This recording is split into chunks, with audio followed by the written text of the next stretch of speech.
Olá pessoal, aqui é o professor Lúcio. Vamos fazer mais uma aula aí de fundamentos semiológicos de enfermagem, tratando aí do tema de sobre hidratação e eliminação. Bom, vamos fazer uma pequena revisão aí a respeito da distribuição dos líquidos corporais, né? E basicamente o nosso organismo ele precisa de um equilíbrio entre a ingestão e a excreção de líquidos, tá? Existem alguns sinais que o organismo ele nos proporciona para mostrar para nós que existe uma necessidade de repor esse líquido, né? Ou de excretar esse líquido. Isso, quando não é atendido, ou gera o edema, que é a retenção de líquido, ou gera a desidratação, que é a falta desse líquido dentro do corpo, tá? O organismo ele necessita de um equilíbrio ácido básico e hidroeletrolítico, né, a fim de manter aí a saúde, né, dos quais são realizados pelo sistema renal e pulmonar. Então, o equilíbrio ácido básico, pessoal, ele é administrado tanto pela função renal quanto pela função pulmonar, tá? Em determinado momento do curso, vocês vão estudar um assunto chamado gasometria, interpretação da gasometria arterial, e vocês vão ouvir falar, vão voltar a falar a respeito desse tema, tá? Do equilíbrio ácido básico. E o equilíbrio hidroeletrolítico, ele se dá através da ingestão, distribuição e excreção de água e eletrólito. Então é um controle muito fino que o organismo faz, tanto com a função renal, quanto com a função pulmonar, para poder regular essa questão aí. Tá? Então, se a gente deixa de administrar líquidos para o paciente, ele vai apresentar aí uma disfunção bem importante, né, gerado pela desidratação, e isso vai alterar o equilíbrio ácido básico e também o equilíbrio hidroeletrolítico, tá? Então, a gente precisa tomar cuidado com esses pacientes aí que têm esse fator aí de desidratação, porque são pacientes que, além de ter todos os problemas voltados à desidratação, acaba afetando também a função renal do indivíduo, tá certo? Os líquidos corporais, eles são distribuídos em duas partes: os líquidos intracelulares e os líquidos extracelulares. O líquido extracelular, ele é composto pelo líquido intravascular, qual preenche os espaços entre a maioria das células, e pelo líquido intersticial, que compõe aí cerca de 15% do peso corporal, que a gente conhece como plasma, tá certo? Então, os líquidos intracelular, ele se encontra dentro das membranas celulares, né? E é composto por substâncias dissolvidas, né? Ou que nós conhecemos como solutos, que são essenciais aí para o metabolismo e equilíbrio hidroeletrolítico. Então, constituem 40% do peso corporal e boa parte dos solutos do líquido intracelular são os mesmos encontrados no líquido extracelular.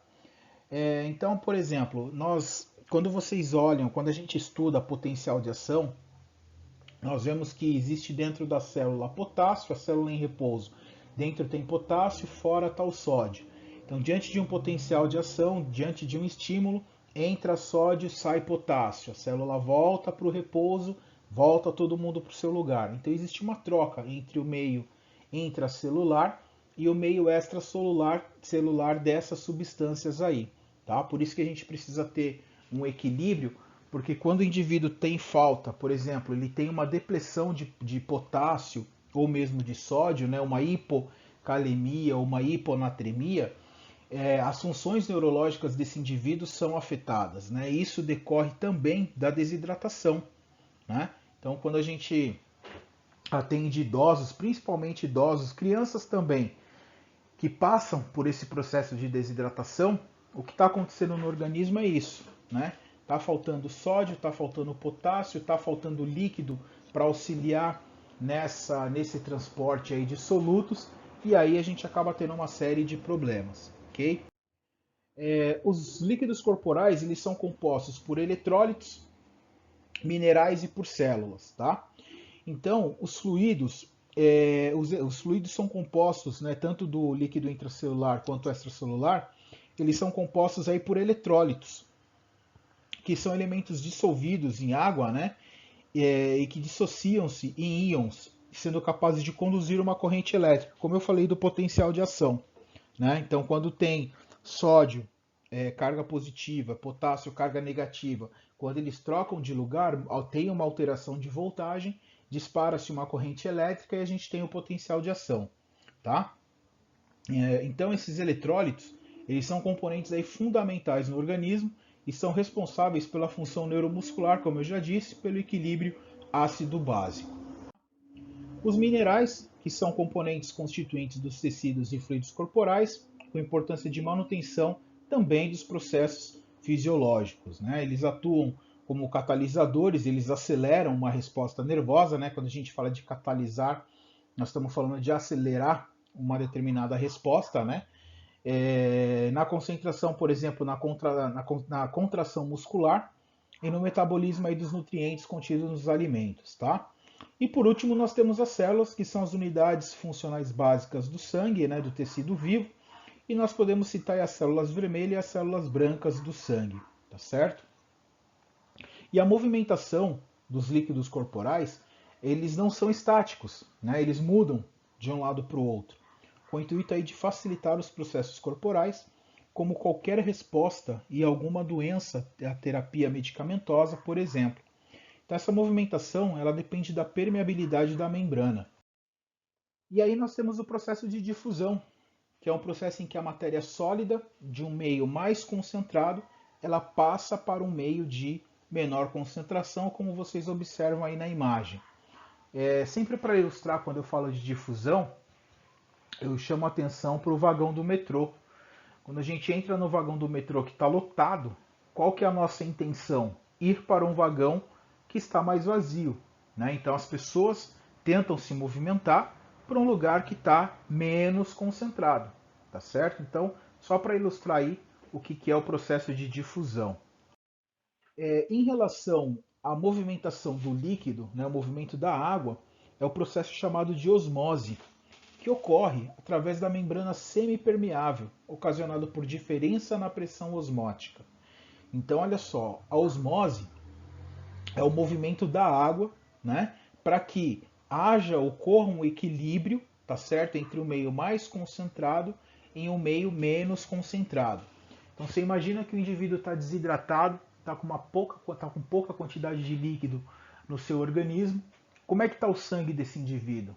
Está hemoconcentrado, né? A concentração das células vermelhas ela está muito alta e isso pode gerar problemas. Então a gente precisa hidratar esse indivíduo para fluidificar até o sangue desse indivíduo, né? E inclusive também algumas células que começam a entrar em sofrimento por falta de líquido, né? Por falta de água. Então a osmose é o movimento da água através da membrana semipermeável, né? Ocasionado por diferenças na pressão osmótica. E é um fator importante na vida das células. As membranas plasmáticas elas são as mais permeáveis à água que a maioria das outras moléculas pequenas. Porque os canais proteicos, né, na membrana seletivamente permitem aí a passagem de água. Então existe uma série de receptores também que permitem, receptores de membrana que permitem a passagem de água de uma forma livre, né, conforme a pressão. Então a velocidade da osmose ela vai depender da concentração dos solutos nas soluções, de carga elétrica, da temperatura e da diferença entre as pressões osmóticas exercida pelas soluções. Então, se eu tenho um local que está extremamente concentrado e um outro local que não está tão concentrado, a água ela vai se movimentar para que ocorra um equilíbrio entre os compartimentos. Então, a pressão osmótica é, na verdade, o poder de captação da água quanto ao número de moléculas dentro de uma solução. Então, olha só, a solução que possui uma alta concentração de soluto possui uma alta pressão osmótica e isso atrai água. Né? Essa alta concentração de soluto acaba atraindo a água para que esse meio não fique tão concentrado. Então, essa pressão é exercida pela membrana semipermeável e depende da atuação do soluto separado pela membrana. Se a concentração de soluto é maior em algum dos lados, a velocidade da osmose é maior, assim como a transferência do solvente por meio da membrana. Todo esse processo só termina quando o equilíbrio é alcançado, beleza? E aí nós temos algumas soluções que vocês já ouviram falar, solução isotônica, hipotônica e hipertônica, né? Solução isotônica é aquela que possui a mesma osmolaridade do plasma sanguíneo. Sua infusão é via endovenosa e previne aí o desvio de fluidos e dos eletrólitos do compartimento intracelular. Soro fisiológico 0,9%, né, pessoal? É uma solução isotônica, né? Então, quando nós temos uma solução hipotônica, ela tem a função de movimentar os solutos para dentro da célula. Por quê? Porque ela possui uma concentração menor de soluto do que no plasma. Então é pouco utilizado, mas nós podemos, por exemplo, fazer uma transformação de soro e transformar o soro de 0,9%, né, a um soro de 0,4,5%. Né? Então você tem uma concentração de soluto menor e menor que o do plasma. E a solução hipertônica é uma solução endovenosa que vai movimentar os solutos para fora da célula, pois possui uma concentração maior de soluto do que no plasma. Então, falando do soro fisiológico a 0,9, se a gente for pensar na solução hipertônica, eu coloco mais sódio dentro desse soro, pego lá o soro fisiológico de 0,9, ponho lá mais uma ampola de 10 ml de cloreto de sódio a 20%, eu tenho uma solução hipertônica com uma grande quantidade de soluto, tá certo? Então, só para diferenciar aí os três tipos de solução que nós temos, ok? Em relação à ingesta e restrição hídrica, o que nós podemos dizer é o seguinte: primeiro, a sede é o mecanismo responsável pela regulação da ingesta hídrica. Então, o ser humano ele tem essa necessidade de consumir água. E essa necessidade, esse controle, é exercido lá no hipotálamo, né, no cérebro. Então lá nós temos umas células chamadas de osmorreceptores, que são células que controlam aí a osmolaridade.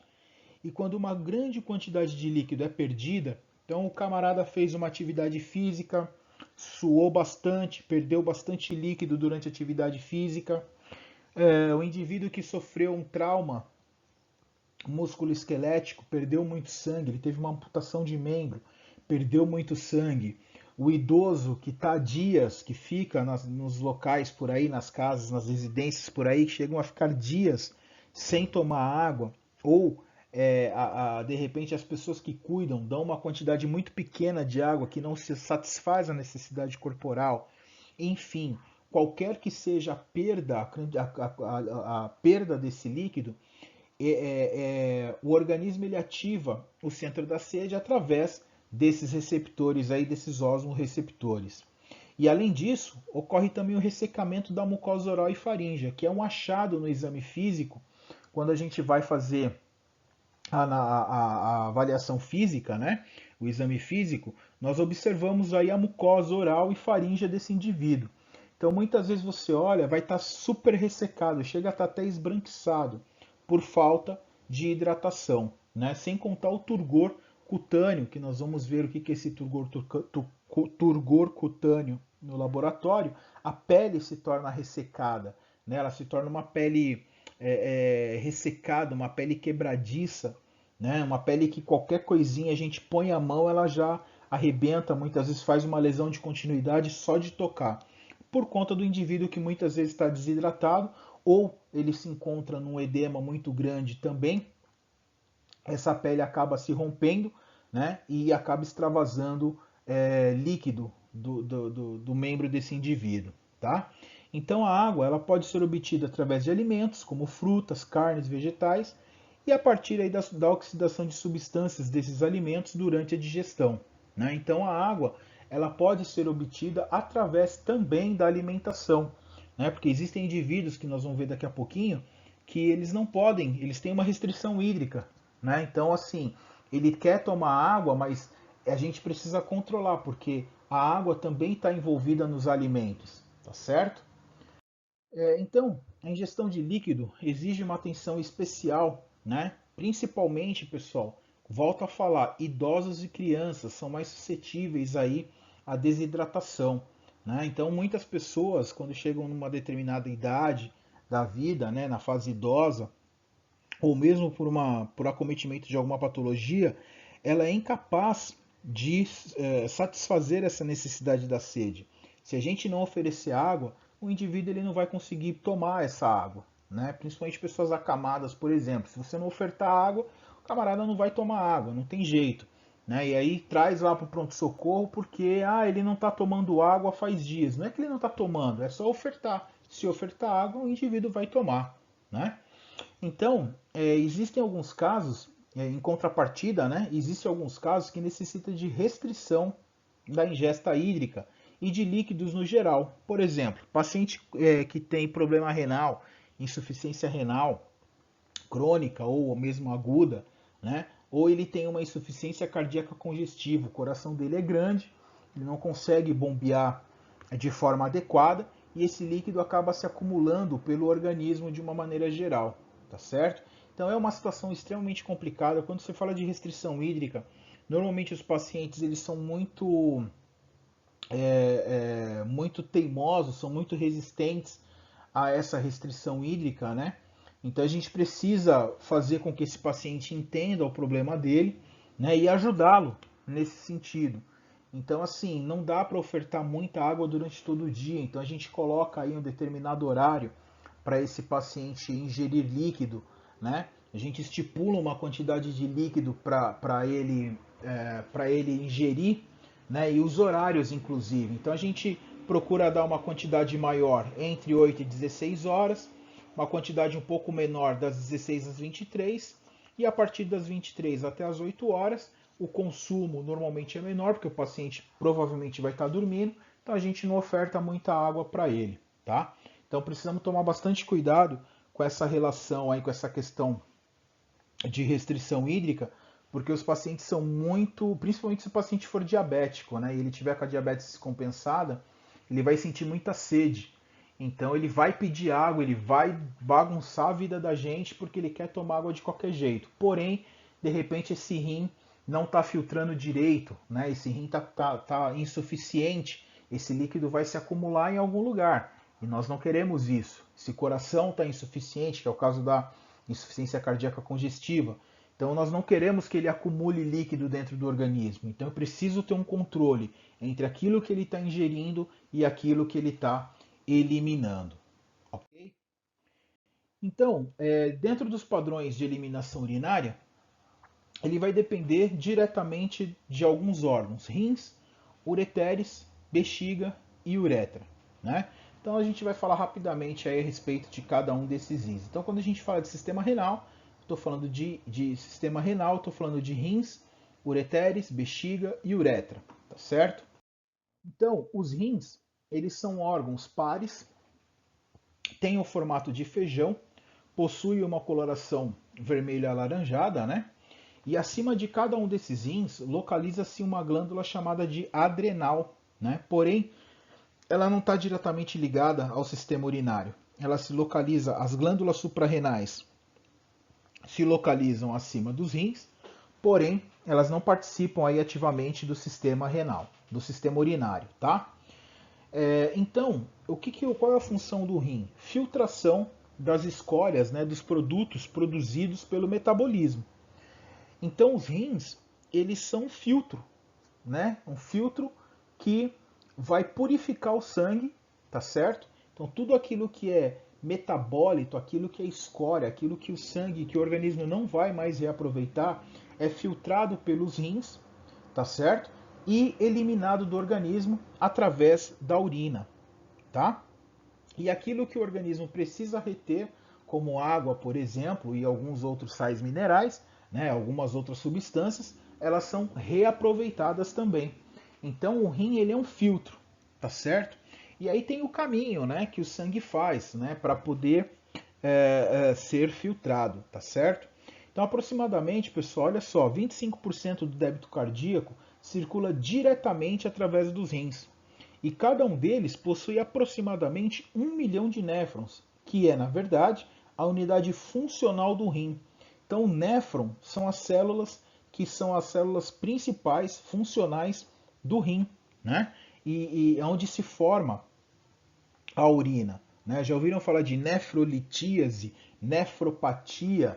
né? O indivíduo que tem uma doença que acomete aí os rins, acomete essas células, os néfrons, e ele fica incapaz, muitas vezes, de produzir a urina, tá certo? E de filtrar também o sangue, tá? Então, cada néfron, ele é formado pelo glomérulo, cápsula de Bowman, túbulos proximais, alça de Henle, túbulo distal e ducto coletor, conforme nós vamos ver daqui a pouquinho, tá? Então, o sangue, ele chega até os néfrons através das arteríolas aferentes, né, que é um grupo desses vasos sanguíneos, forma o glomérulo. Então, o glomérulo ele é formado por um conjunto de arteríolas, tá certo? Existem algumas patologias aí chamada, por exemplo, de glomerulonefrite, né, que é a inflamação desse glomérulo, dessa parte aí do néfron, tá? Que é o local do início da formação de urina. Então, se o indivíduo está com uma inflamação lá no glomérulo, que é a glomerulonefrite, ele vai ter problema para a produção de urina.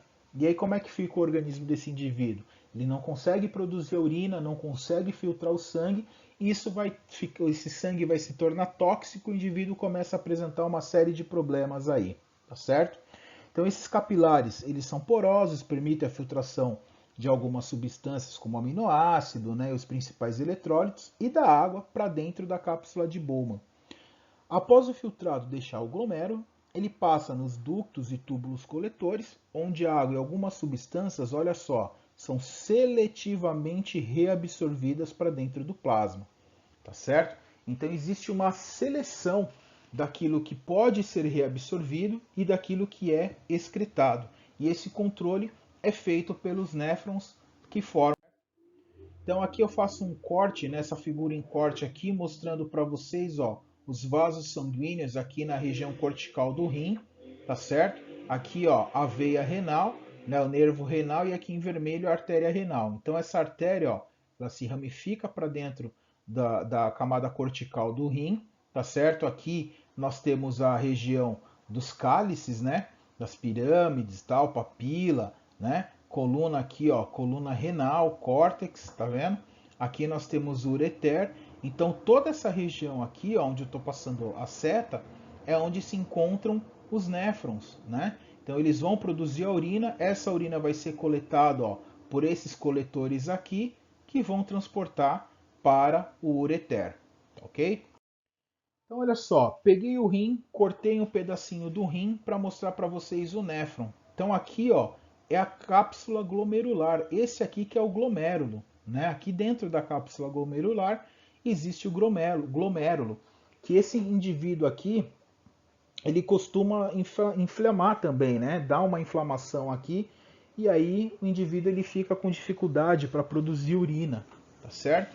Então, esse filtrado, o sangue que passa por aqui é filtrado, ele vem aqui, ó, através do túbulo proximal, túbulo contorcido, vem vindo, e ele passa aqui, ó, pela alça de Henle, né? Existe uma medicação chamada diurético de alça, né, que vocês conhecem aí como Lasix ou como furosemida, que ele é um diurético, falamos que ele é um diurético de alça, um diurético de alça que alça, alça de Henle. Porque a água ela é reabsorvida aqui, ó.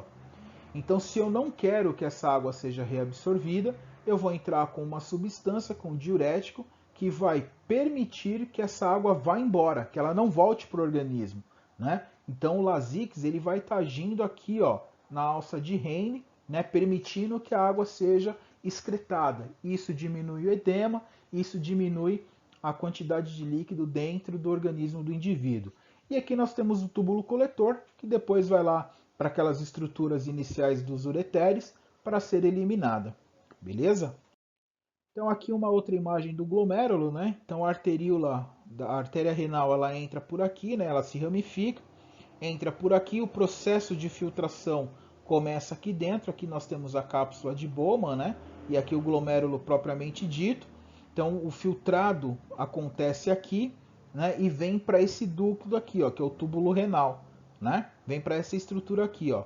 Então aqui, ó, ocorre a reabsorção, né? A filtração, depois vai ter, ó, a reabsorção de água, né? Pode haver secreção de algumas substâncias, reabsorção de outras, e assim sucessivamente. Então, essa estrutura aqui, o túbulo renal, é que é responsável pela reabsorção ou pela secreção seletiva daquilo que o organismo precisa. Filtrado ocorre aqui no glomérulo.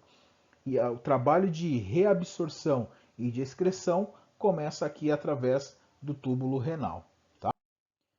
Os ureteres nada mais são que uma estrutura em formato tubular que se prolonga aí para entrar na bexiga, né, na cavidade pélvica. Essa urina que é direcionada dos ureteres para a bexiga geralmente se encontra de modo estéreo, né? Então a urina, quando ela entra na bexiga através do peristaltismo, e não é só de uma só vez, né? E durante a micção, o seu formato impede o refluxo da urina a partir da bexiga para os ureteres. Então, os ureteres, pessoal, é uma estrutura de transporte de urina, tá? A bexiga é um órgão oco, muscular, né, que se distende em um reservatório para a urina, e um órgão de excreção. Professor, quanto cabe de urina dentro da bexiga? Depende da idade, depende da estrutura, mas eu já cheguei a sondar pacientes, passei uma sonda vesical em pacientes, que você passa a sonda de cara, drena 2.000 ml, né? Aí você tira o saquinho, drena mais 1.000 ml. Então é difícil a gente saber quanto exatamente cabe dentro da bexiga, né? Para nós, o que interessa no exame físico é saber o que? O indivíduo que faz o tal do bexigoma, ele não consegue urinar por qualquer motivo. Homens, provavelmente normalmente por problema de próstata. Então essa bexiga ela fica bem distendida e a gente consegue palpar essa bexiga na região da pelve, né? Então a bexiga nada mais é que um órgão de armazenamento de urina, tá certo? E quando ela está cheia, ela se distende e também possui um esfíncter que evita o escape da urina, que nós chamamos esse esfíncter de músculo detrusor, né? Então ele fica fechadinho ali, contraído, não permite que a urina saia. Quando o indivíduo relaxa esse esfíncter, a urina é liberada, né? O indivíduo que tem incontinência urinária, ele não consegue reter isso, ele normalmente tem um probleminha aí nesse esfíncter, ele não consegue contrair e a urina acaba escapando, tá? E por fim a uretra, né, que é o canal pelo qual a urina sai da bexiga e passa para o exterior do corpo por meio do meato urinário, ok? Então, existe também a questão da eliminação intestinal, que é uma outra forma do organismo de regular os produtos, né, do metabolismo de alguns nutrientes e da alimentação. Então, o intestino ele é fundamental para o funcionamento do organismo. Por quê? Esse padrão de eliminação ele varia entre os indivíduos, tá, pessoal? Então a gente tem, por exemplo, mulheres que ficam dias, muitas vezes, sem evacuar. Isso é normal? É normal para dentro do padrão daquela determinada mulher, né? O ideal é que todos os dias o indivíduo possa eliminar as suas fezes e eliminar essas escórias aí produzidas pelo metabolismo, tá? Então, assim, o que é normal? O que é o correto? O que a literatura ensina pra gente? Que o normal é que o indivíduo vá todos os dias ao banheiro e faça suas necessidades, ponto. Mas nem todos os indivíduos têm esse hábito, né? Porque a evacuação é um hábito, né? Ela é um hábito. Então tem indivíduos que conseguem evacuar todos os dias, tem indivíduos que não conseguem, tá? Então o trato gastrointestinal ele é composto por uma série de órgãos com o objetivo de absorver líquidos e nutrientes. É um órgão que esse sistema gastrointestinal ele prepara os alimentos para absorção e para o uso, consequentemente o uso aí desses nutrientes pelas células, né? Ele armazena de maneira temporária as fezes e, além dos líquidos e alimentos ingeridos, o trato também pode receber, ele também recebe várias secreções de outros órgãos, né, como vesícula biliar e pâncreas, né? Então, qualquer comprometimento na absorção ou secreção pode causar também um desequilíbrio hídrico, tá certo? Então, o indivíduo que não está se alimentando ou que ele tem problema para eliminar essas fezes, ele também pode ter um desequilíbrio hídrico causado por essas questões, tá? E aí nós temos o intestino delgado, né, que é um órgão tubular, né, formado aí por três partes, duodeno, jejuno e íleo. né? Durante a digestão, o quimo, que é produzido pelo estômago, ele deixa o estômago, entra no intestino delgado, passa de maneira lenta para propiciar a absorção, e nesse momento muitos nutrientes são absorvidos, né? Os nutrientes são quase inteiramente absorvidos pelo jejum e pelo duodeno. Já o ilho absorve algumas vitaminas, ferro e sais biliares. Qualquer comprometimento desses órgãos aí pode justificar, prejudicar, na verdade, né? Desculpa, pode prejudicar todo esse processo. Intestino grosso é um órgão básico de eliminação intestinal, também chamado de trato gastrointestinal inferior, que se divide em seco, né, que nele que entra o quimo não absorvido, né, ele evita o retorno do conteúdo para o intestino delgado. Temos o cólon, que possui 4 funções: absorção, proteção, secreção e eliminação, que é dividido em cólon ascendente, cólon transverso, cólon descendente e sigmoide, tá? Então nós temos o cólon ascendente, transverso, descendente e sigmoide, tá? Então só para a gente ilustrar aqui, ó, órgão ascendente, transverso, descendente e sigmoide, tá? Então lembre disso aí, que isso aí a gente costuma pedir em prova, tá, pessoal? Então olha só, o cólon também elimina gases, né? A função secretória ajuda em todo o equilíbrio eletrolítico. O cólon também elimina os gases, né, chamados de flatos, que são resultado da deglutição do ar, difusão de gás da corrente sanguínea para o interior do intestino e também da ação bacteriana e de carboidratos não absorvíveis. Ou seja, flatos, pessoal, os gases, eles são produzidos pelo corpo e precisam ser eliminados. Portanto, trata-se de um processo fisiológico, tá? A fermentação do carboidrato produz o gás que estimula a peristalse. E também é formado pelo reto, né? Que são denominadas fezes, né? Os produtos da escória que chegam até a porção sigmoide do cólon. O reto armazena as fezes até imediatamente antes da defecação. Antes disso, ele fica vazio. Então aqui é uma imagem para vocês, né? Então eu tenho aqui a cavidade bucal, o sistema gastrointestinal começa aqui na cavidade bucal, né, na boca, passa aqui pela faringe, esôfago.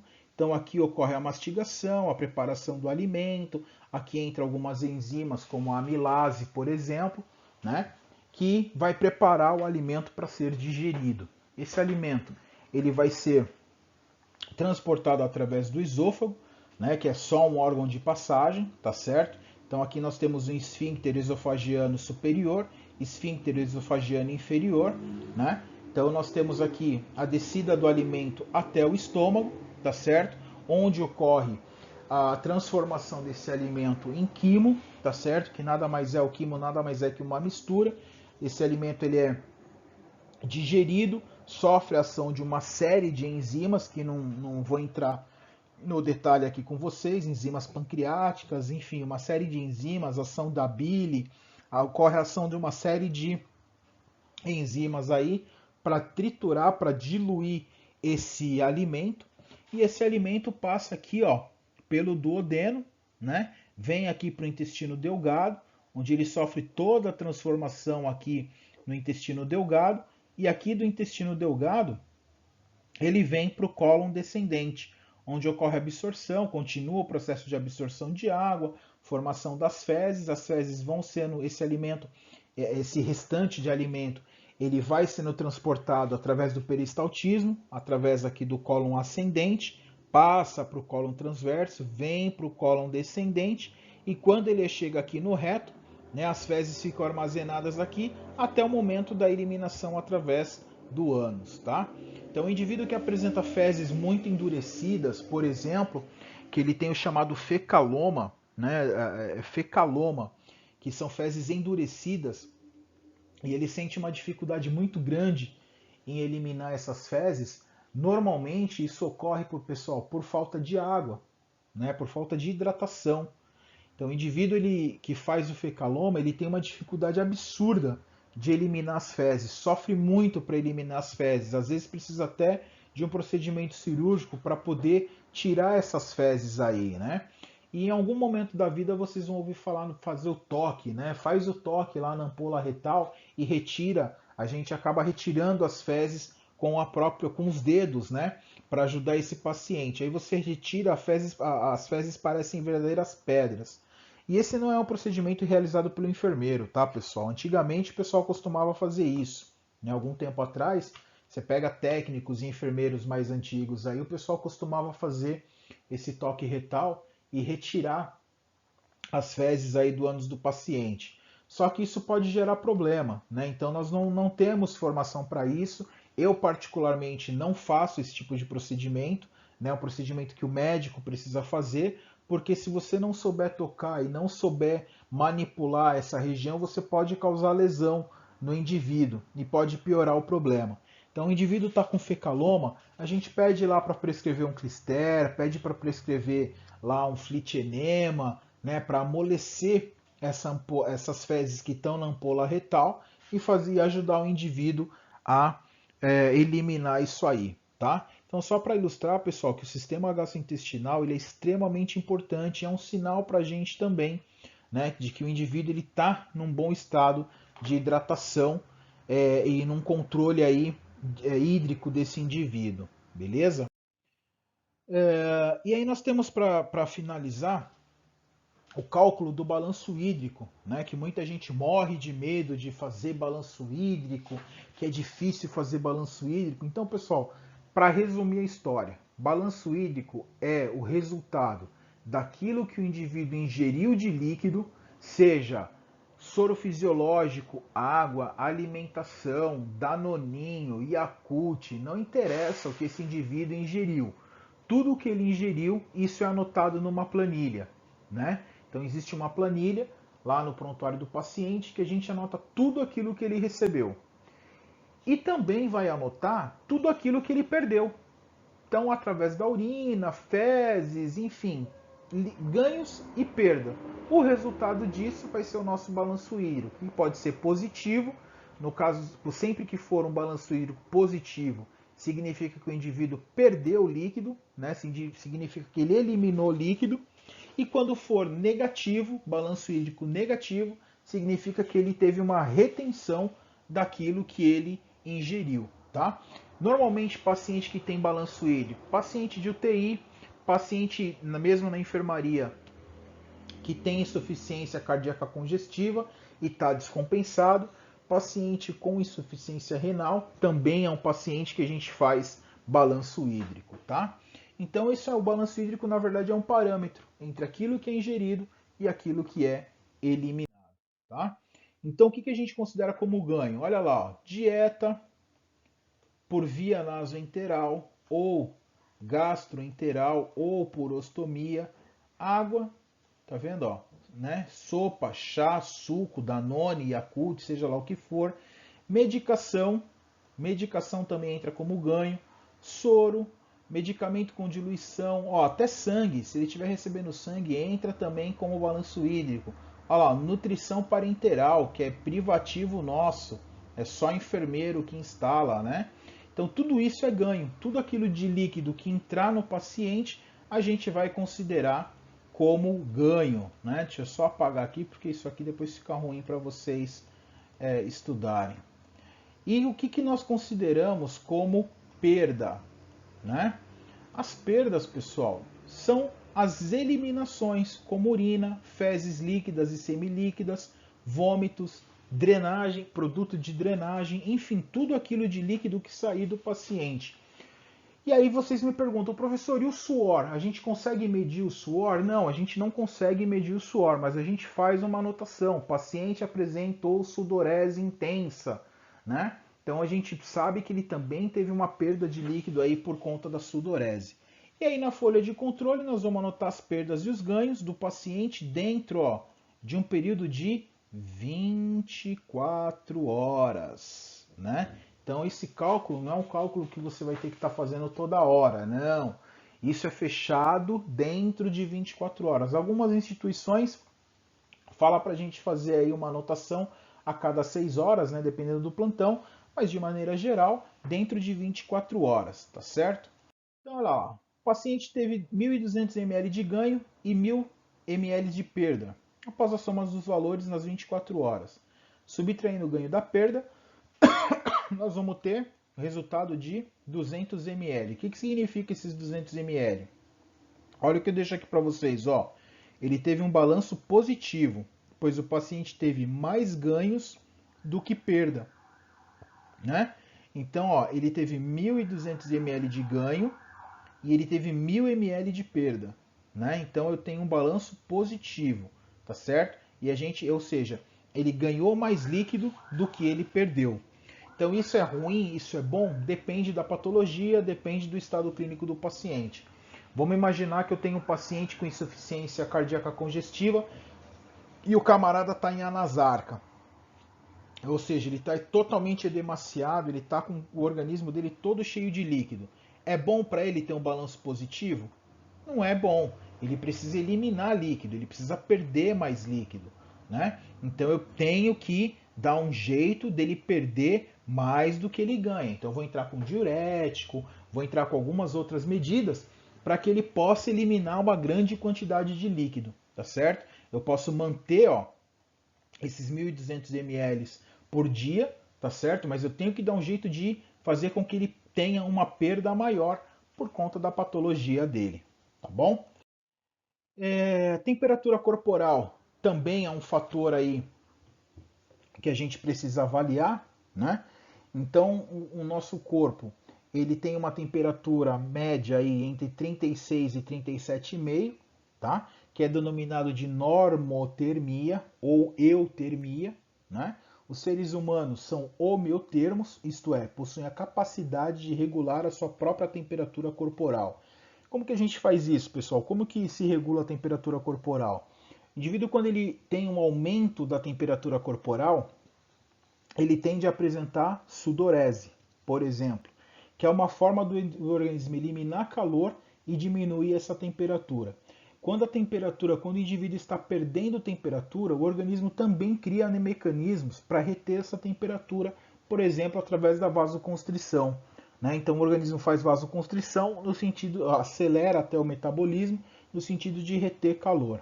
Tá? Então as alterações mais comuns são a hipertermia, também denominada de febre, que é o superaquecimento do corpo. Né? É um sinal de que o organismo está passando por algum processo infeccioso. E temos a hipotermia, que é o resfriamento em excesso do organismo. Nesse caso, a queda da temperatura diz que o organismo não foi capaz de se adaptar à baixa temperatura do ambiente externo. E um dos mecanismos mais utilizados pelo nosso organismo, como eu disse para vocês, é através do suor ou da sudorese, né? Que é o controle da temperatura, é considerado homeostase térmica. E muitos processos do corpo dependem desse equilíbrio. Então, por que é importante manter a temperatura corporal? Por conta do metabolismo, né? Para vocês terem ideia, as proteínas elas são